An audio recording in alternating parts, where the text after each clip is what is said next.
So, where is this pancake house? Excuse me? We are stopping at the pancake house. Have you lost your mind? Pancakes are for breakfast. I need to find a place that serves a shot, a beer, and a steak.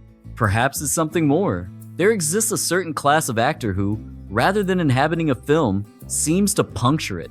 Their arrival is like a stone cast into still waters. A narrative glides in a singular direction, finds its cadence, and eases into a foreseeable rhythm, and then the interruption arrives. Peter Stormare has dedicated nearly 4 decades to perfecting the craft of creative disruption. He is not an anchor for a film. He is a force of destabilization. His characters operate less as complementary figures and more as calculated assaults on a narrative's equilibrium. They are moments of meticulously controlled chaos, surgically implanted into systems that are otherwise orderly. This isn't merely scene stealing in the traditional meaning. It represents something more intentional, more philosophical. It is the recognition that the most potent position within a story is sometimes not at its core, but at its precise point of fracture. Let us delve into the art of Peter Stormare. And now, we fade to black. To meaningfully dismantle a system, one must first possess an intimate understanding of its mechanics. Stormare's foundation was forged in the crucible of classical European theater. Within the Royal Dramatic Theatre of Stockholm, he was disciplined in the severe architecture of stagecraft, its timing, its vocal control, and its physical precision. Theater of this high caliber has no patience for improvisation for its own sake. It insists that every single choice must serve the greater mechanism of the work.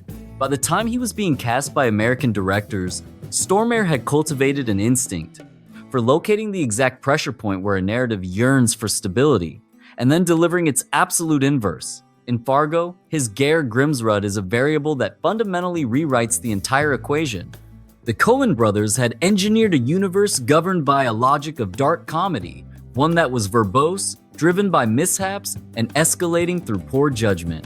The majority of characters function inside this paradigm. They are prone to excessive talking, inept planning, and predictable panic. And then, there is Geir. Stormare's performance injects a profoundly different operational ethos. While others converse, he observes. While others rationalize, he simply acts. He exists completely outside of the film's conversational cadence, generating a gravitational anomaly that inexorably tugs the story toward violence. The whole machine just hums along, until Geir executes the state trooper. There is no reluctance, no internal deliberation, there is only immediate mechanical brutality. The scene does not build toward this point in time. It ruptures to get there. Geir does not transition from a state of calm to one of violence. He merely unveils the nature that was latent all along. The disruptive force was present from the very beginning. The film simply hadn't unearthed it yet. The wood chipper sequence thus becomes the ultimate manifestation of this principle, a human form being fed into a piece of industrial equipment.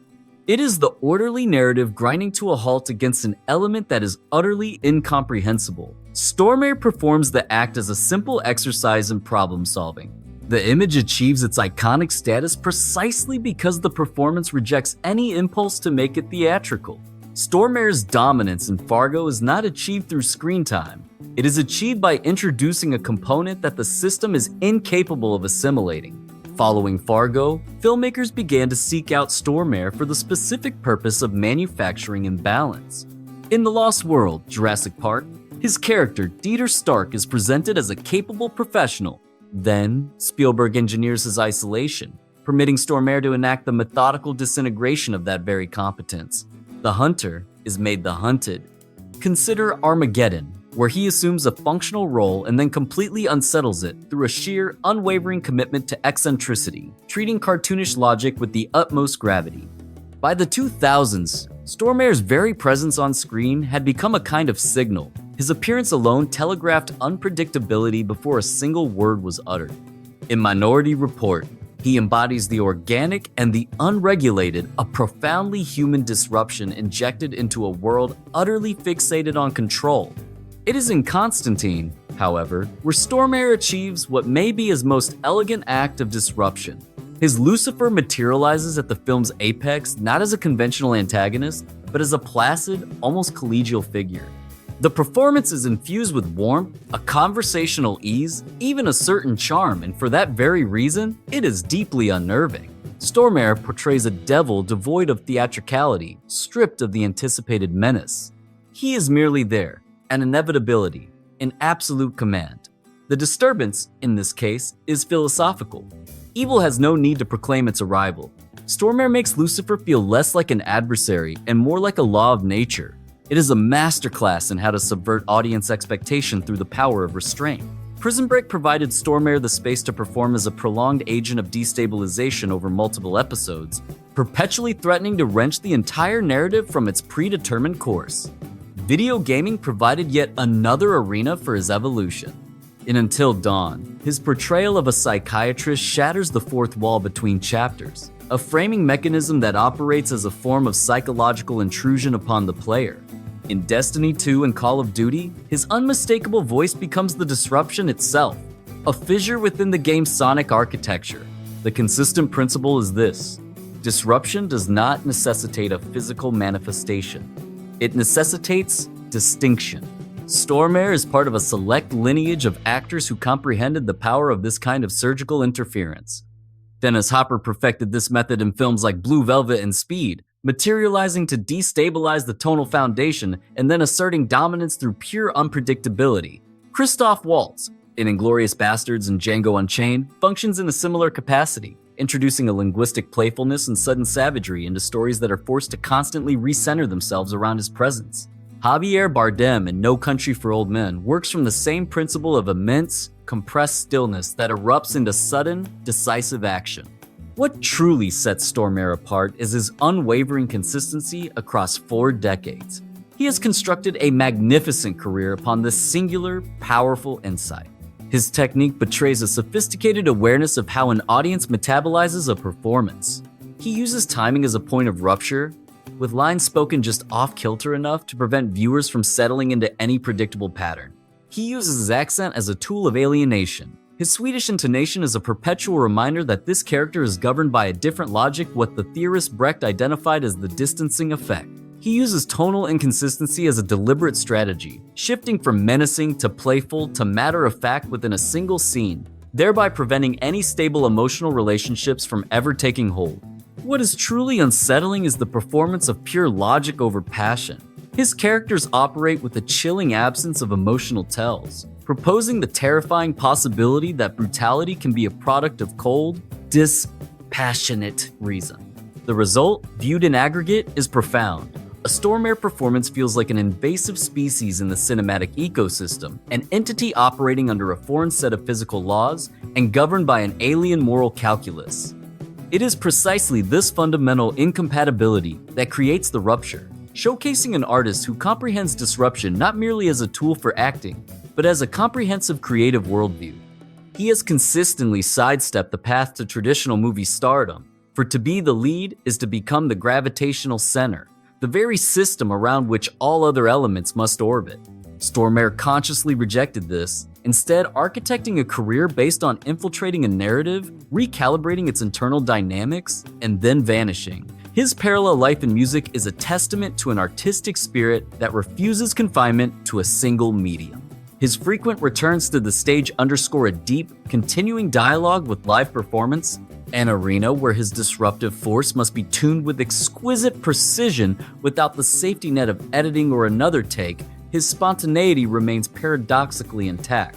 This borderless career, which flows effortlessly between the cinematic languages of Sweden, America, and Greater Europe, is the ultimate expression of his refusal to be categorized or claimed by any one industry's conventions. Even his private existence seems curated with a philosopher's detachment from the spectacle of fame. United with Tashimi Stormare and her daughter, his life is a quiet oscillation between Los Angeles and his Swedish roots, a deliberate turning away from the public eye. The portrait that materializes is that of an artist who has forged a complete creative identity from a single profound truth. One need not occupy the center of a structure to fundamentally reshape its very essence. While many of his contemporaries construct legacies through sheer accumulation, amassing screen time, securing larger roles, and claiming central narrative ground, Stormare has crafted his through the sheer economy of his influence.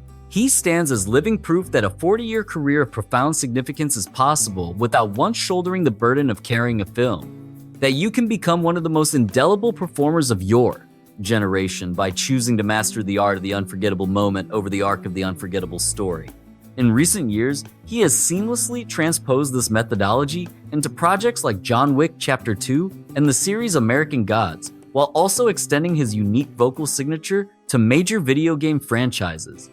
Now in his early 70s, he offers no indication of diminishing momentum, but rather a relentless dedication to honing the singular craft he has perfected over a lifetime. He possessed an intuitive grasp of a fundamental principle: that true change within any system is not initiated from its stable core, but from its volatile periphery. The unforeseen variable, the point of intervention, the foreign body introduced into the organism. Stormare has constructed a remarkable career by embodying that very element. He is the stone cast into the still pond, the artist who arrives on set, subtly shifts the energetic frequency, and departs, leaving the entire production resonating at a new and unfamiliar pitch.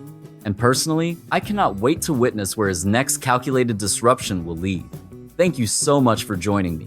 If this exploration connected with you, a simple like, a thoughtful comment, or a subscription, or maybe even all three, would be immensely valued. And as always, it is a genuine pleasure, and I look forward to seeing you in the next analysis.